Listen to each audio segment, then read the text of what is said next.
Why was this the right year to bring Mark McGwire in as your hitting instructor? Well, it's a good question. It's a fair question. He retired in 2000 after the 2001 season. Every spring from 2002 to now, I've asked him to be a guest instructor in spring training.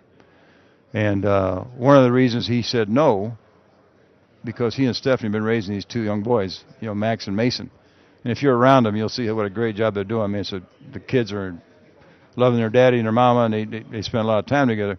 And I didn't know for sure, but I know that every game Mark is watching TV, and Stephanie would tell me, he's out analyzing everything. So he has this thirst, the hunger to get back involved. So when the season was over, I called him. I said, I don't know how much longer I have to manage it, but I believe in you, and the hitting coach job can be available. I mean, Hal did a nice job for us, but I think Mark could be really special. And I think just because the kids are a little older and he's got a couple more years away from it, and I think he's been coaching back home. He's coaching some professional guys, a lot of young kids.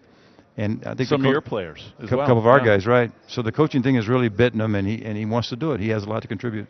I know that your owner's already come out and said Mark understands what his responsibility is when he takes over, not just to get you a better hitting team, but there are going to be questions that he's going to have to answer.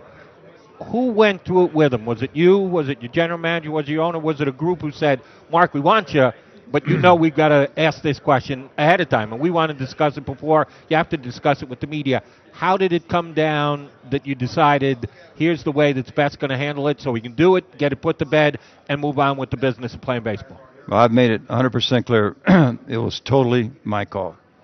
And however this works out, if it doesn't work out, then it's my fault.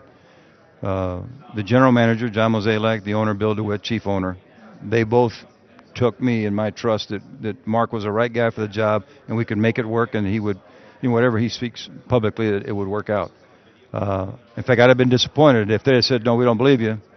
I'd have really been brokenhearted. So I'm the guy that believes in Mark. I believe he'll get through the questioning, and I believe he'll be a great coach. So the due diligence was mine. Was there any reason why he didn't speak right when he got hired? I mean, yeah. Just to put it to bed right away? Yeah, absolutely. He was hired the day I announced my manager. It was on a Monday, and the World Series started Wednesday, and there's a prohibition almost not to do anything newsworthy during the World Series. Unless you're Alex. Yeah, and that didn't go real well. So then we all agreed the next 2 weeks, it was Cy Young and MVP. We had the legitimate candidates, and that would be, I think, really an injustice to our guys.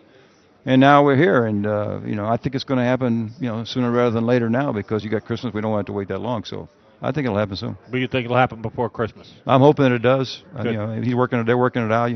I think it'll happen.